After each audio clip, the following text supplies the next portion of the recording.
Kabut pagi turun pelan di atas kanopi rimba.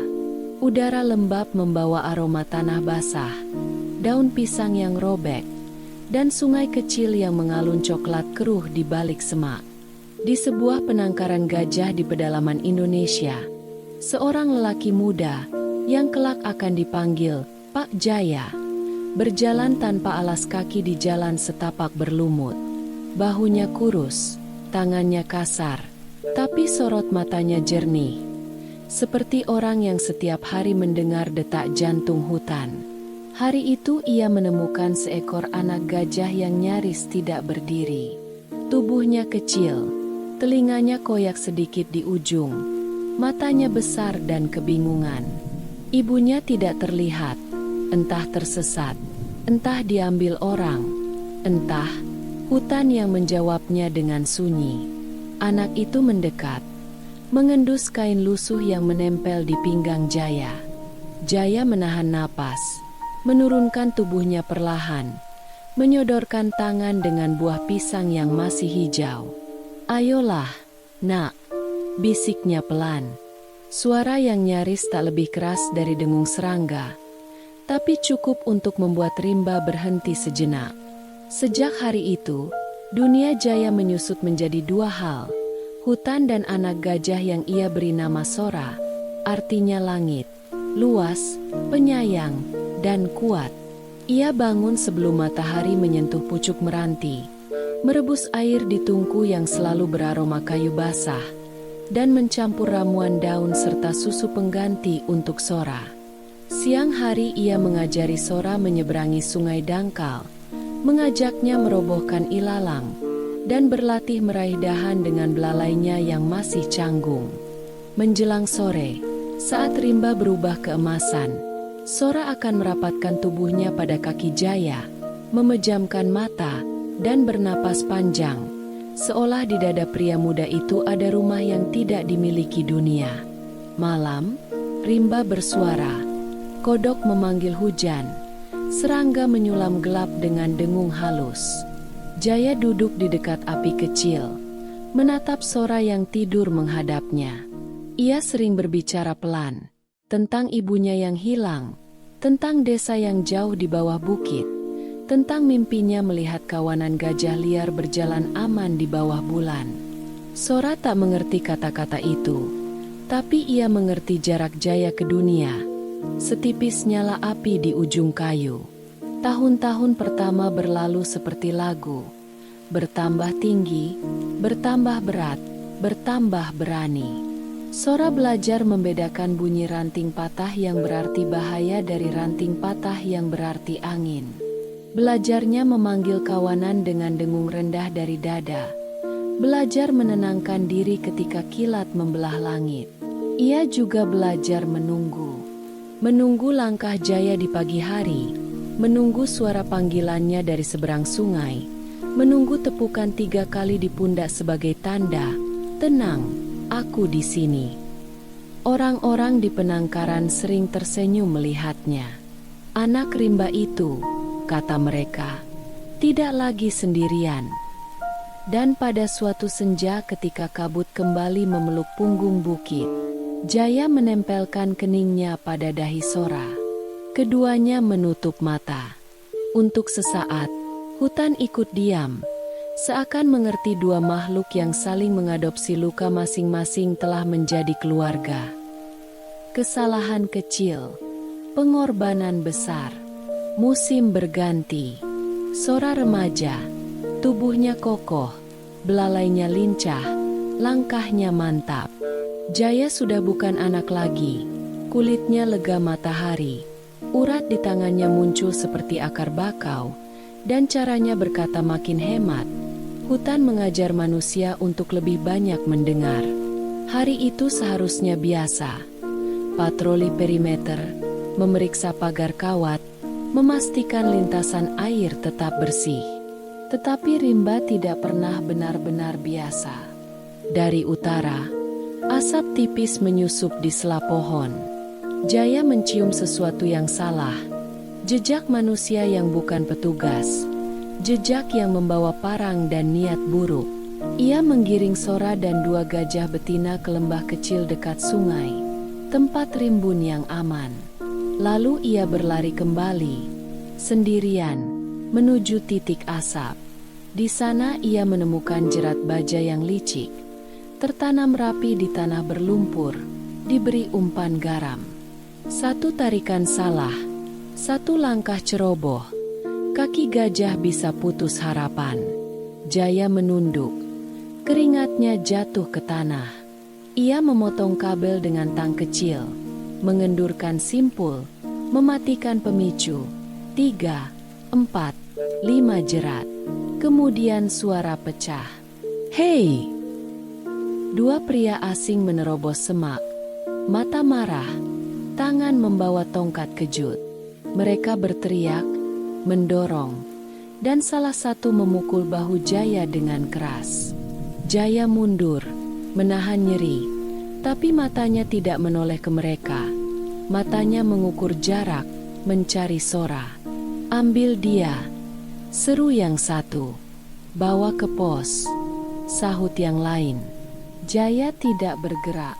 Ia mengangkat kedua tangannya, menenangkan suara, mengakui kesalahan, tidak melapor dulu lewat radio, tidak menunggu rekan, mematikan jerat sendirian. "Salahku," katanya. Tapi jerat-jerat itu harus dimatikan saat itu juga. Kawanan sedang turun. Mereka mengekangnya ke pos. Di papan laporan, kesalahannya jelas. Prosedur dilanggar, jalur komunikasi diputus, risiko jiwa diambil tanpa izin. Di meja, ada keputusan yang jatuh lebih cepat dari hujan pertama. Mutasi. Ia akan dipindahkan ke kantor distrik, jauh dari Rimba, jauh dari Sora, sampai situasi tenang. Jaya tidak berdebat. Hutan telah mengajarinya bahasa diam.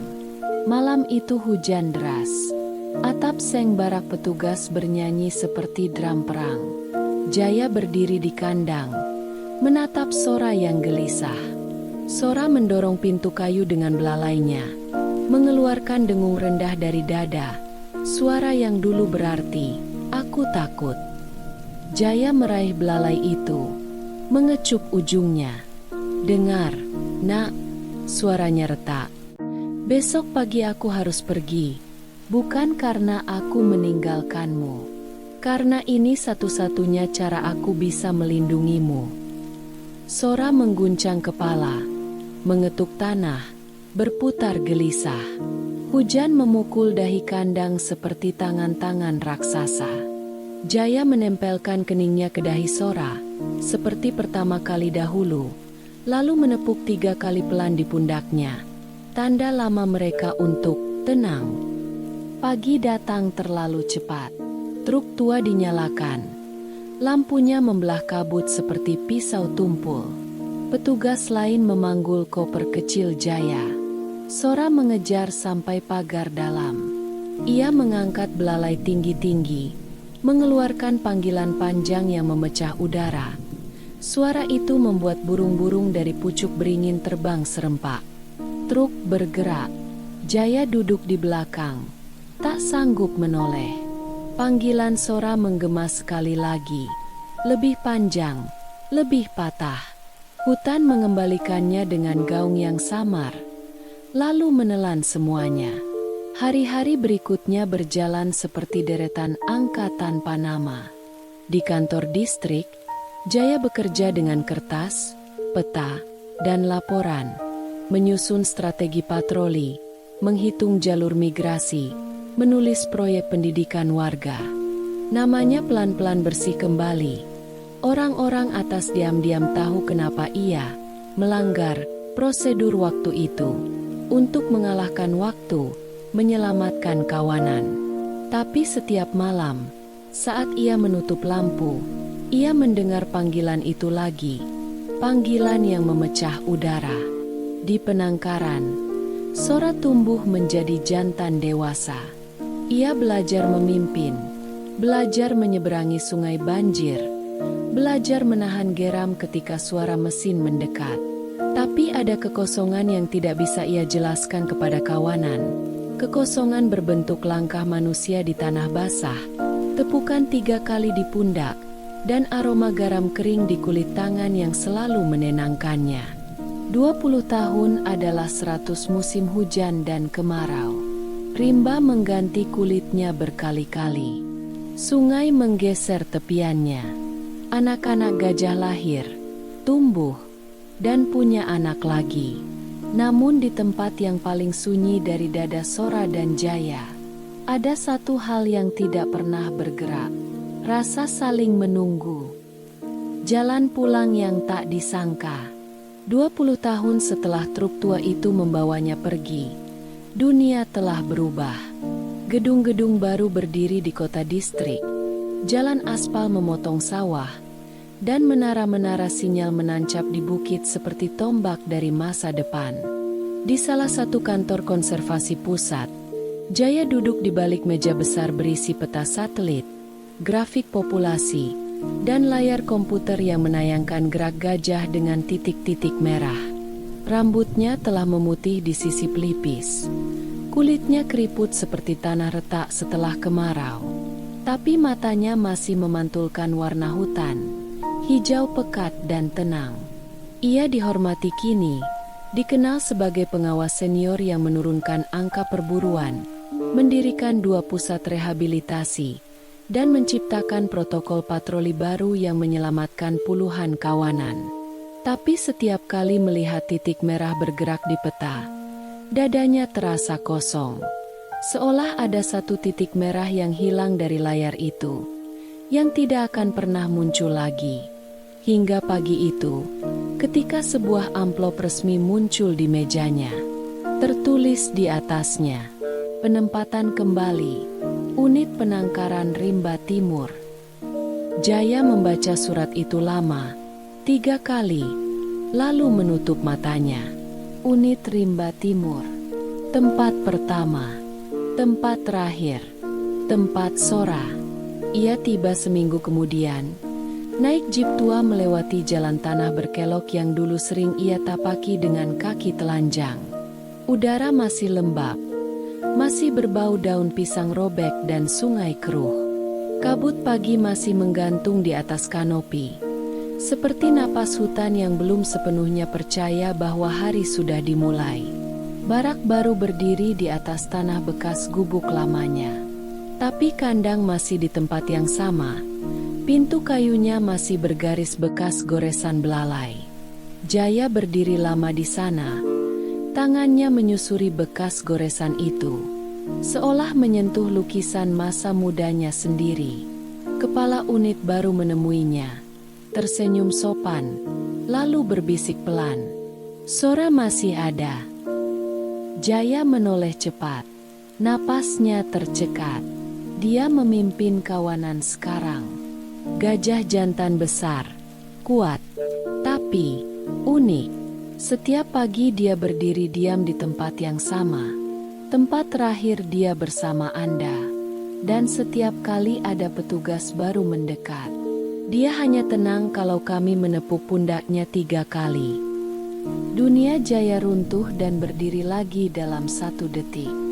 Ia menutup wajahnya dengan tangan, menahan sesuatu yang mengalir terlalu cepat dari dadanya ke mata. 20 tahun, dan gajah itu masih mengingat cara ia mengatakan, "Tenang, aku di sini."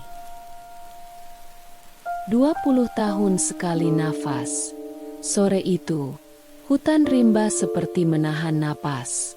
Udara panas dan lembab. Tapi angin enggan lewat. Burung-burung sunyi. Sungai berkilau malas seperti kaca tua. Di tepi lapangan hijau di tengah penangkaran, kawanan gajah berdiri membentuk setengah lingkaran. Telinga mereka berkibar pelan. Mata mereka mengawasi sosok yang baru turun dari jeep. Lelaki tua bertubuh ringkih dengan langkah pelan dan mata yang nyalaannya sama seperti 20 tahun lalu. Di tengah kawanan itu, berdiri seekor gajah jantan raksasa. Kulitnya kelabu tua, penuh retakan halus seperti peta sungai. Gadingnya melengkung pucat. dan matanya gelap seperti tanah basah.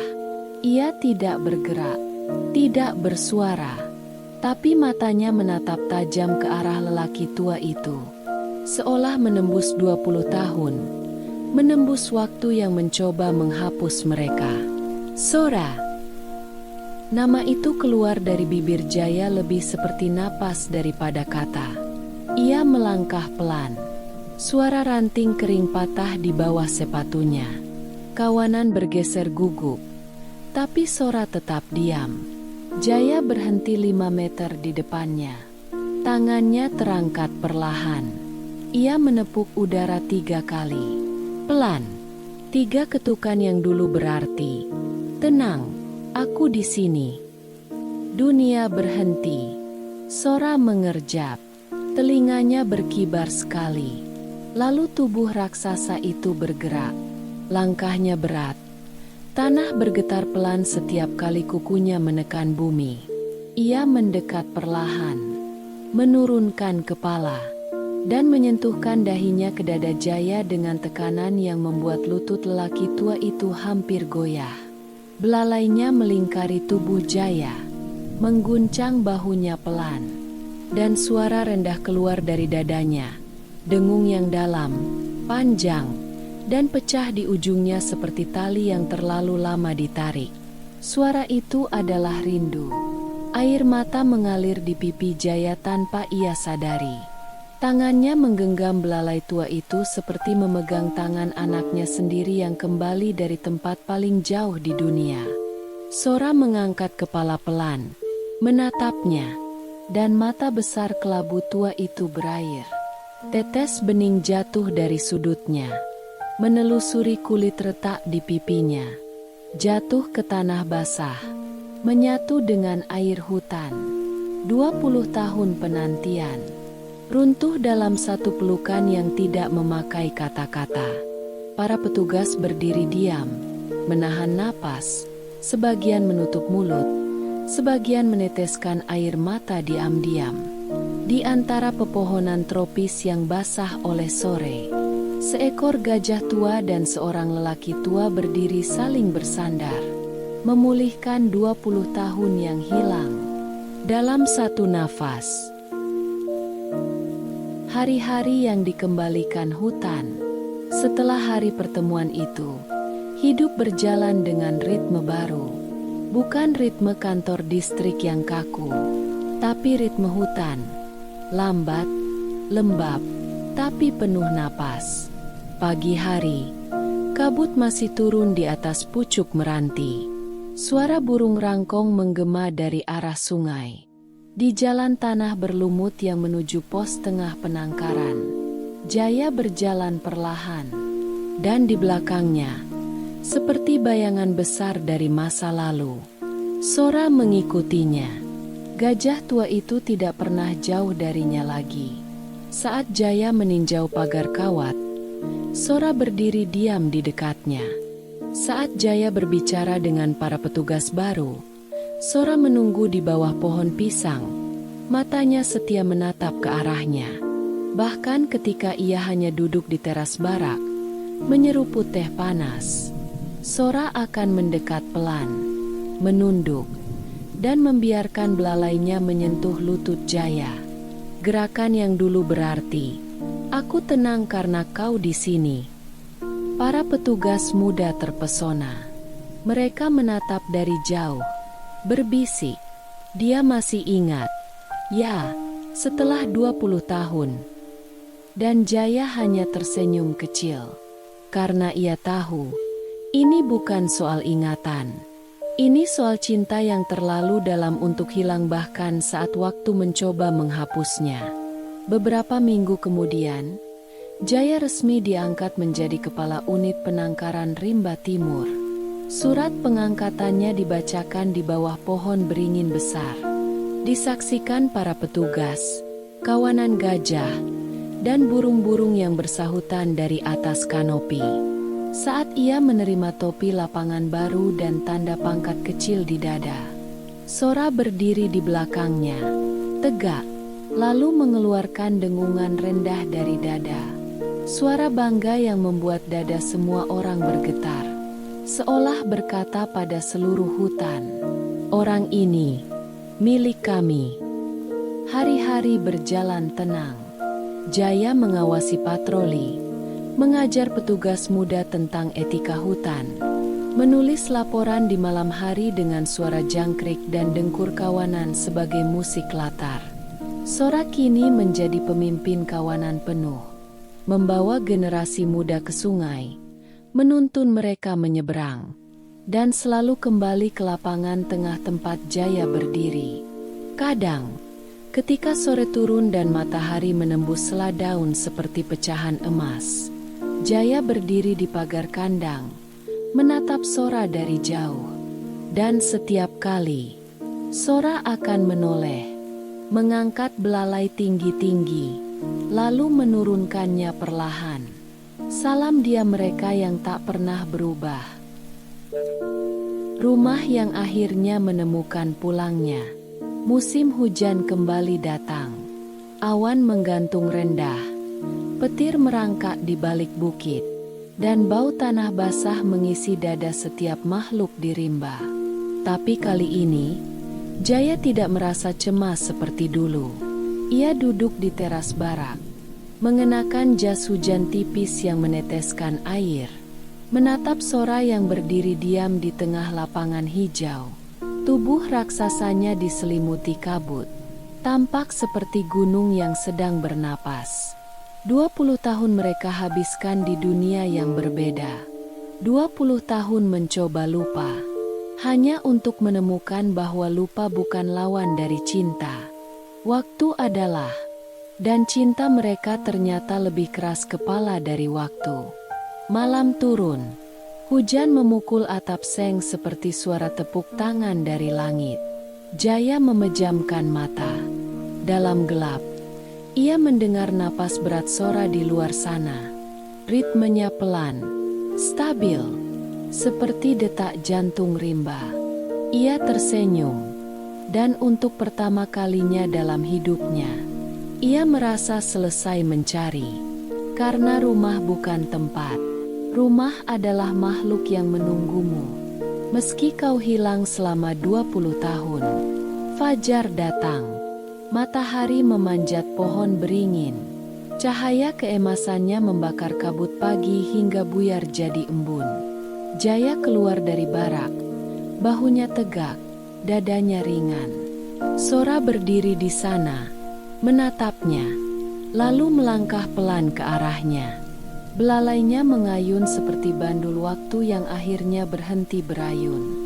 Jaya menepuk pundaknya 3 kali, dan Sora menutup mata, mengeluarkan suara rendah yang membuat tanah bergetar halus. Hari itu, seluruh hutan tampak ikut mengangguk pelan, seolah berkata, "Akhirnya, 2 anak kami pulang."